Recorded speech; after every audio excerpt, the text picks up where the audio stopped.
In this glass is a compound called CS, formerly known as EA 1779. It can be disseminated as an aerosol or as a fine dust cloud, and it has a swift and pronounced effect on men. So much so that the United States Army Chemical Warfare Laboratories are investigating its possible use as an incapacitating agent. By our definition, an incapacitating agent is one that destroys or greatly reduces a person's ability to perform his duties. It has a large margin of safety between the effective dose and the lethal dose, and it permits complete recovery. When CS is used, exposure to an amount as low as 1 part per million produces almost immediate effects. These usually continue from 5 to 10 minutes, and in some situations, they last for 20 or 25 minutes. Because CS has the characteristics of an incapacitating agent, it has been the subject of study and experimentation. Here is the story of CS. Under the terms of the Tripartite Standardization Agreement, information about CS was exchanged between the United States and Great Britain, which used CS for riot control.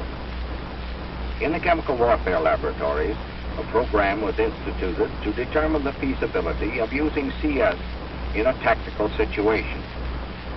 Criteria for the study were based upon experiments then being conducted in a dynamic aerosol exposure chamber, a structure designed to study effects of proposed compounds. Typical is the experience of these Army volunteers who entered the chamber knowing they would be subjected to an aerosol of a new compound, but not knowing what the effects would be. The dose selected for this first test was at the minimal level, based on British findings that CS is effective in extremely low concentrations. Careful control of these chamber tests resulted in a dose of only 2 parts per million. Even so, the effects were apparent almost at once. Although told to remain in the chamber as long as they could, in just 27 seconds, the volunteers left the chamber. They experienced typical symptoms, including eye irritation, lacrimation, sneezing, coughing, and labored breathing.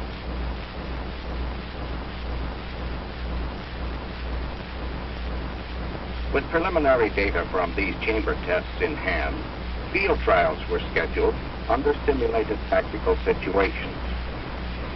In the first trial, troops from several scattered Army units were exposed to the compound. They were instructed to put on protective masks when they thought it was necessary. Experimental grenades containing 1/4 pound of agent combined with a burning mixture were emplaced for static firing to simulate preparatory fires of an attacking force. These grenades have an emission time of 20 to 25 seconds. Upon firing the grenades, what appears to be a dense cloud of agent was formed, but only 1/5 of the cloud was actually CS. Highest concentrations achieved were 2 to 3 ten-thousandths of 1% in air. As the agent cloud reached the defensive positions, some of the men succeeded in putting on their masks, but others were completely incapable of doing so because the effects of the agent were so rapid and severe. The obscuring effect might be minimized by disseminating the agent from other types of munitions rather than from burning grenades.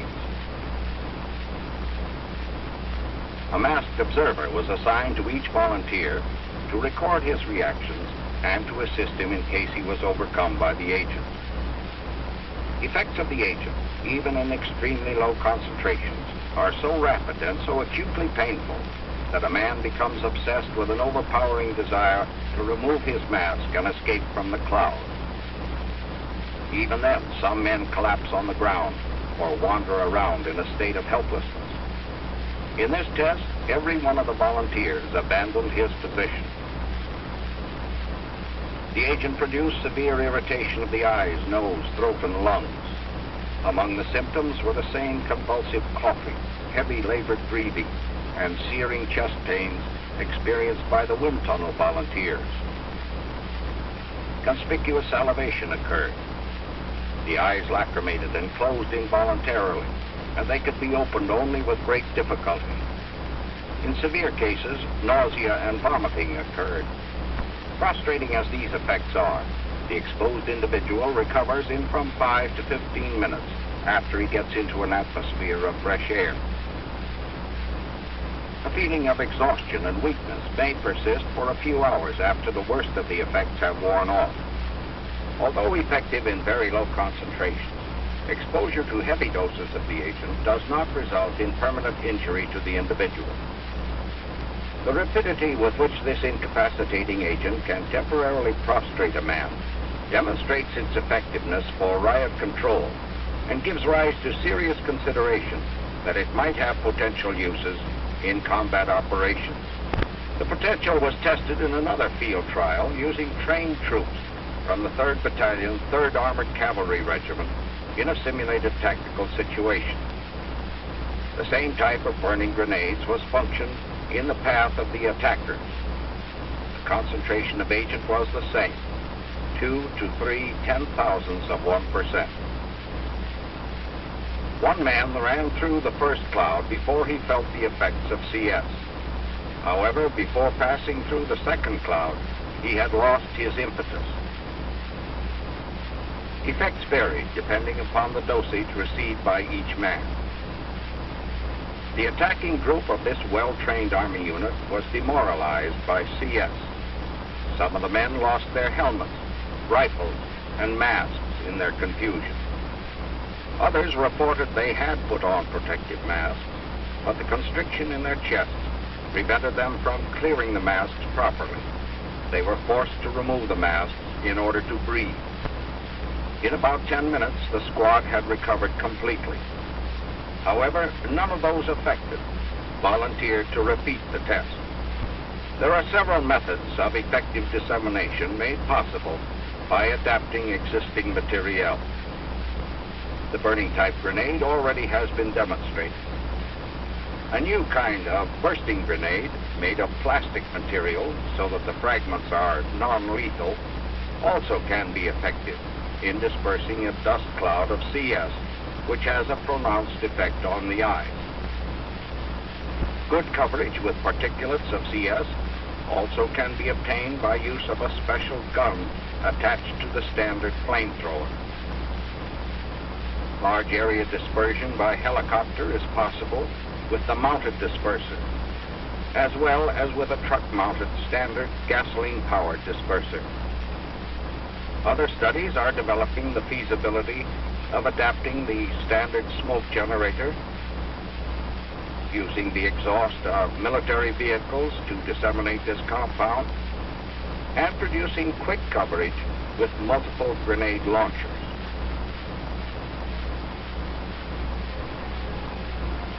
CS is a potent agent with a definite place in our arsenal of munitions.